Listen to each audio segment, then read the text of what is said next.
Bonjour tout le monde, alors aujourd'hui je reviens pour une petite vidéo sur un sujet en fait qui fait débat et qui devrait pas faire débat aujourd'hui parce qu'on n'en est pas au point où on peut lancer ce débat. Je voulais parler de la nourriture végane pour les animaux dits de compagnie, donc notamment les chiens et les chats. Donc ça c'est un sujet où il y a pas mal de véganes, pour pas dire la majorité, qui se fritent régulièrement. Et j'en ai un petit peu marre de devoir justifier le fait qu'ici au sanctuaire, on n'utilise pas uniquement de la nourriture végane. J'en ai marre de devoir le justifier et puis surtout, même quand ça ne me concerne pas, j'en ai marre de voir des gens avoir ce débat alors que vraiment on est bien loin de devoir régler cette question. Donc je vais expliquer pourquoi et comme ça je gagnerai du temps aussi à l'écrire à chaque fois. Donc déjà, dans l'absolu, il faut quand même rappeler que les chiens et les chats sont des carnivores stricts pour les chats. Ça, c'est le premier point. Le deuxième point, c'est que on peut pas oublier quand même qu'il y a la théorie et il y a la pratique. Donc, en théorie, oui, on aimerait qu'aucun animal ne meure pour en nourrir un autre, etc. Mais ça, c'est dans le monde des bisounours, puisqu'on vit sur la Terre et que sur la Terre, il y a des carnivores. Donc, les carnivores mangent de la viande, c'est comme ça. Pour la plupart, ils la chassent. Pour ceux qui ne sont pas comme, comme certains rapaces qui sont opportunistes et qui mangent les cadavres tués par les autres. Mais voilà, il y a des carnivores, il faut accepter ça. Si on aime aussi la terre, c'est pour ce qu'elle est. Et donc, il y a des carnivores qui vivent sur cette terre et cette terre, on la partage avec eux. Donc, il faut accepter que y a d'autres habitants qui n'aient pas le même mode de vie que nous et surtout la même nature, parce que là on parle même pas de choix, on parle de nature. Donc vouloir changer le régime alimentaire des chats et des chiens, c'est quand même toucher à leur nature profonde. Donc pour des gens qui respectent les animaux, il faut peut-être commencer déjà par respecter leur nature. Donc ça c'est dans la théorie, on va dire.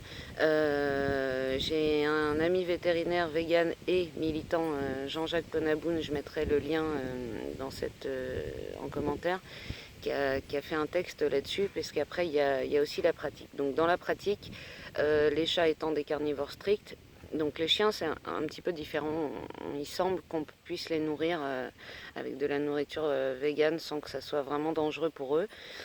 Donc admettons, les chats c'est complètement différent puisque c'est un carnivore strict.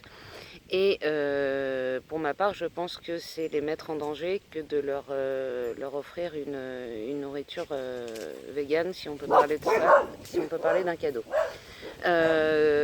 Donc déjà, c'est les mettre en danger. On n'a vraiment pas assez de recul sur ce point pour pouvoir juger des conséquences sur la physiologie des chats à long terme.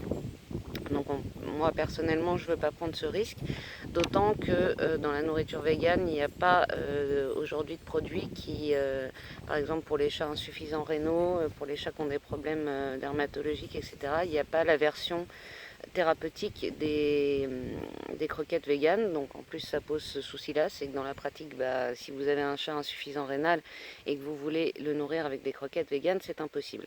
Déjà, donc ça veut dire condamner d'office déjà ceux qui sont malades et qui ont besoin d'une nourriture spécifique. Mais même pour les autres, ça pose de gros soucis et on s'en est aperçu en fait, notamment avec les croquettes de supermarché que je vous déconseille de donner aussi à votre chat. Qui sont principalement constitués de céréales et on a vite le problème, et je l'ai eu, de calculs rénaux et donc de décès de l'animal au cas où c'est pris trop tard ou même quand c'est à un stade trop avancé. Ça c'est dans la pratique et ensuite dans la pratique il y a d'autres questions qui se posent.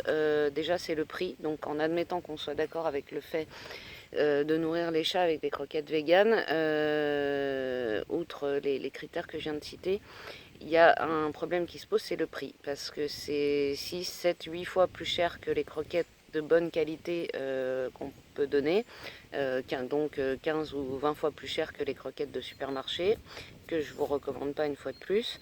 Et donc pour les personnes qui ont un chat, deux chats, trois chats, ça peut encore être un budget acceptable. Pour les refuges, c'est plus du tout la même chose, puisque là, on parle quand même d'un budget, du plus gros budget pour une association, c'est quand même la nourriture et les soins vétérinaires.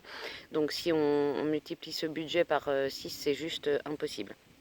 Voilà, donc j'ai une amie qui a 500 chats, c'est pas possible pour elle non plus de préparer la nourriture comme on me l'a conseillé, voilà, de préparer de la nourriture végane et d'y ajouter des suppléments qu'il faudrait ajouter pour que ça soit éventuellement pas nocif pour les chats. Donc ça, c'est pas possible non plus dans la pratique. On n'a pas le temps de préparer la nourriture pour autant d'animaux, c'est juste pas possible.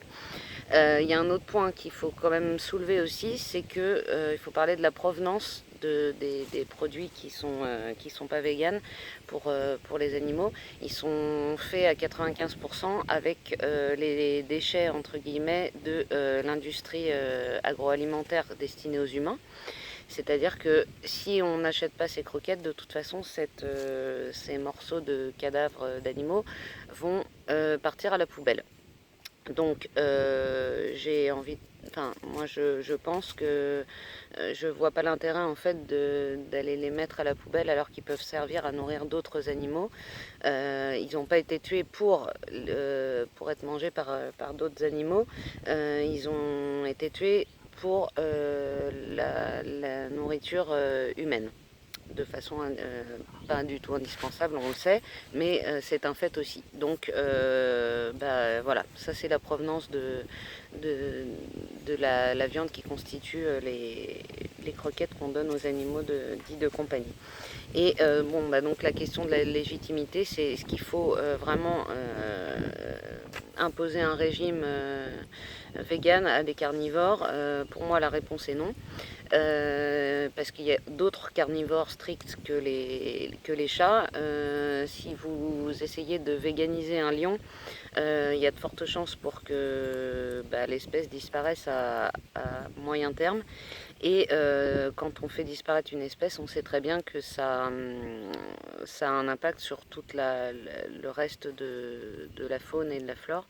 Et donc, à chaque fois que l'humain intervient et met son nez dans le cycle naturel des choses, ça vire à la catastrophe. Donc, on ne va pas véganiser les lions, on ne va pas véganiser tous les carnivores de la Terre. Il faut accepter qu'il y ait des carnivores qui cohabitent avec nous, même si c'est pas marrant de voir un lion chasser une gazelle, mais s'il la chasse pas, ses petits et lui-même vont mourir. Donc, il y a un moment, ça c'est la réalité. On peut pas non plus passer à côté pour vouloir être des véganes parfaits, si tant est d'ailleurs que ça puisse exister.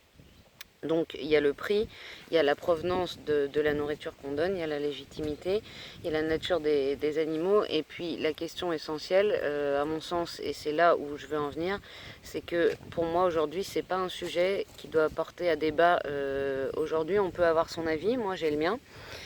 D'autres ont le leur et je peux l'entendre, mais je pense qu'il est vraiment trop tôt. Il y a 7 milliards d'humains à convaincre que la nourriture carnée ou à base de produits animaux est pas indispensable et est même nocive pour l'humain. Donc on n'est pas en train d'essayer de chercher des solutions pour véganiser des carnivores. Enfin, ça me paraît vraiment absurde de commencer le combat par cette voie en fait de ce côté-là. Et donc je rappelle que l'humain est non seulement donc dans les faits il est omnivore, mais originellement il est frugivore. Donc là j'en vois déjà avoir les cheveux droits sur la tête, mais puisqu'on nous rebat les oreilles avec le oui mais l'homme a toujours mangé de la viande, à la préhistoire il chassait, etc. D'accord, donc dans ce cas-là, remontons l'histoire et remontons juste avant qu'il commence à chasser, puisque pour chasser, il a fallu qu'il fabrique des outils pour pouvoir chasser des animaux. Et donc, c'est qu'il vivait à ce moment-là. Et s'il vivait, c'est qu'il mangeait. Et donc qu'est-ce qu'ils mangeaient à ce moment-là? Et c'est pour ça qu'on a la station debout. Ils mangeaient des baies, des fruits, des fleurs, des plantes, voilà ce qu'ils mangeaient. Donc l'humain est bien un frugivore originel. Donc, est-ce qu'on ne peut pas passer plus de temps à essayer de convaincre les 7 milliards d'omnivores qui se prennent pour des carnivores à un régime qui lui correspond, c'est-à-dire au régime frugivore originel, plutôt que d'aller se battre sur cette question qui aujourd'hui n'a pas de sens, puisque de toute façon, même si aujourd'hui il n'y avait plus de chiens et de chats à nourrir, les animaux qui ont été tués pour les humains l'auraient été quand même. Donc vraiment arrêter de chercher à savoir qui a raison, qui a tort, puisque on en est vraiment, mais alors vraiment pas là.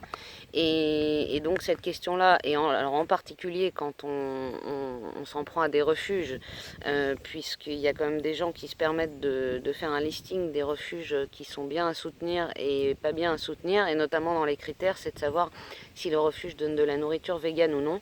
Donc là, je vous arrête tout de suite. Ouvrez un refuge, essayez de les nourrir déjà, et puis on parlera croquettes véganes ensuite. Voilà, ça c'est déjà le premier point. Et vraiment, ça me désole de voir ce débat-là exister. On peut y penser, on peut en parler entre nous, mais passer des heures à se pouiller là-dessus pendant qu'il y a des abattoirs qui tournent à plein régime pour les humains, vraiment c'est une perte de temps et on n'a pas une seule seconde à perdre. Pour ce combat. Donc concentrons-nous sur le vrai problème, et le vrai problème, c'est l'humain qui se prend pour un carnivore. Voilà. Donc j'espère que ça pourra calmer certains esprits et éviter ce débat. On en parlera quand on aura obtenu l'abolition, quand la terre entière sera végane, et ben, il faudra traiter ce sujet, mais quand la terre entière sera végane, ça voudra dire qu'il n'y a plus d'élevage de chiens et de chats, donc il y en aura beaucoup moins dans les refuges, et là on pourra envisager de poser cette question. On aura pu faire des études là-dessus avec des nutritionnistes de la filière animale, faire des choses concrètes, mais ça c'est pas demain quoi. Donc vraiment j'espère que cette vidéo pourra servir à ça, au moins pour limiter la perte de temps. Et en tout cas moi ça va être une perte de temps en moins que de répéter ces choses-là, d'avoir fait cette vidéo. Je mettrai donc le lien de la vidéo quand on me rabâchera encore cet argument qui n'en est pas un. Voilà, et je vous souhaite une bonne journée à tous, et puis à bientôt.